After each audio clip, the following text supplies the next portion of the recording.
In today's video, I'm going to be doing an illustration for The Jungle Book, more specifically for the story The White Seal. As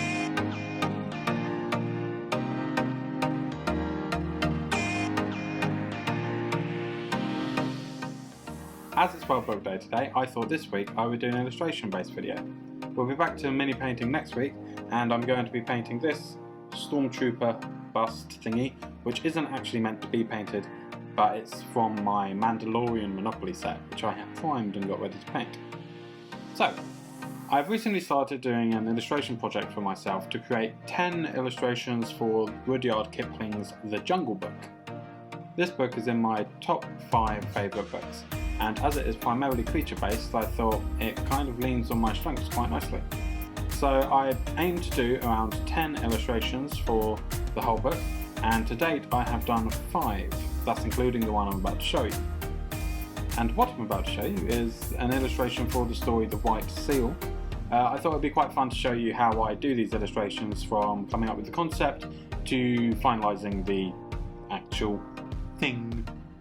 If you are one of my patrons, you will have already seen this illustration and the other 5, along with a load of behind the scenes stuff, because I've been posting most of my process over there as well. So I'll leave a Patreon link in the description below for anyone that's interested.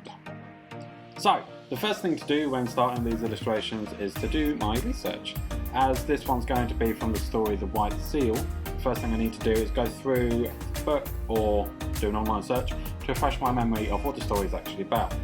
From there I pick out a few scenes that I think will be fun to illustrate.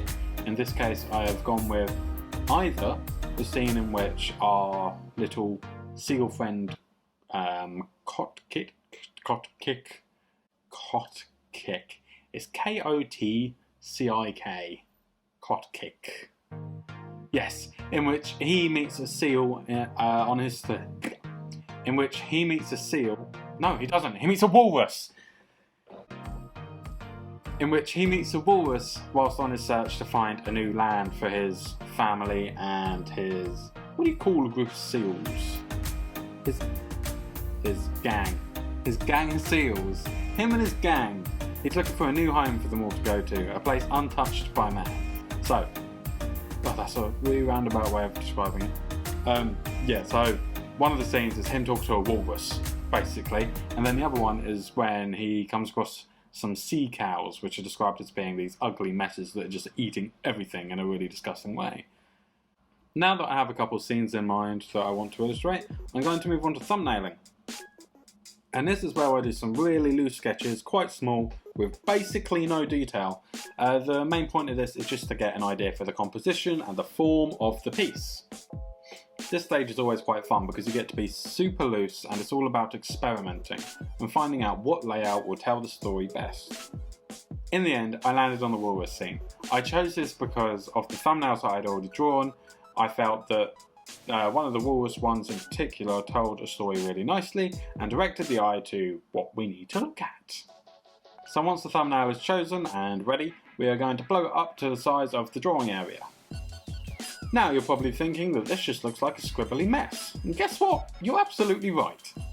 That's why I create a new layer to go over the top of the previous one and create a more refined sketch. This layer is going to mainly be sketching in all of the shapes. We want to get everything looking right and in right proportions to each other. Once all of the general shapes are ready, I'm going to go back in and start refining the details by adding things like skin flaps. Yes, lots of skin flaps, because my favourite thing about drawing a walrus is they're blubbery and blubbery, basically. Lots of folds. I love drawing folds on animals.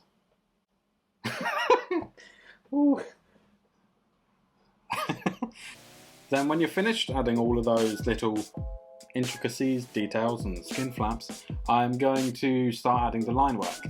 Now the brush that I use on the computer is one that's meant to replicate when I use a brush pen traditionally.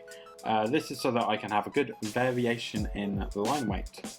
I do this so that when it comes to adding weight to objects, the line weight itself will help with that. So, for example, on this walrus, on the lower bit, I'm going to use thicker lines. This indicates that it's holding more pressure and it's got more weight on it. Whereas if you go to the top of the wall, so up by the head, where it's not holding much weight, it's going to be a thinner line and therefore indicating that it's lighter, I suppose.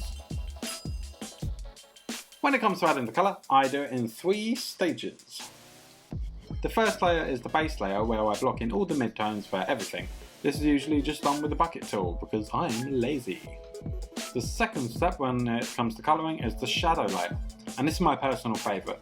I normally add shadow to absolutely everything on this layer in the same colour to unify the piece.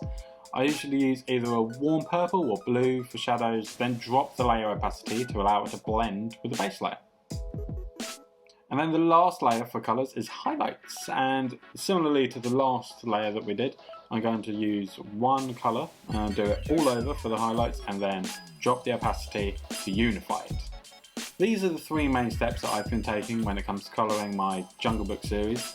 I'm trying not to differ too much from the method that I'm using to create these pieces, just so that they all work well as a set. If they look distinctly different, no. If they look too different on a colour level, then it's going to throw off the experience of viewing them as a set. If you're wanting to view the rest of these illustrations that I've done for the Jungle Book so far, I've been posting them on Instagram. So far 3 of them have been to do with Mowgli, and most people don't realise, if they haven't read the book, that the Jungle Book is actually not all about Mowgli. He is, of course, the main character, he has recurring stories, but in the first book there are, I think, 6 stories, half of which are Mowgli's, and then half don't even take place in the jungle.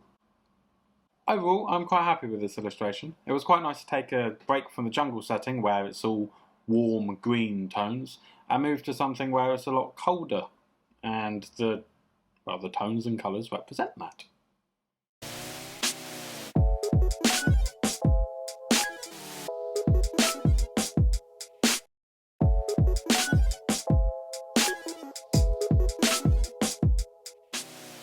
I find it quite odd that my favourite part of the process of illustrating these Jungle Book things is the colouring. I find it really satisfying, which is strange because I'm colourblind and I really struggle to pick out, in particular, skin tones. That's very tricky.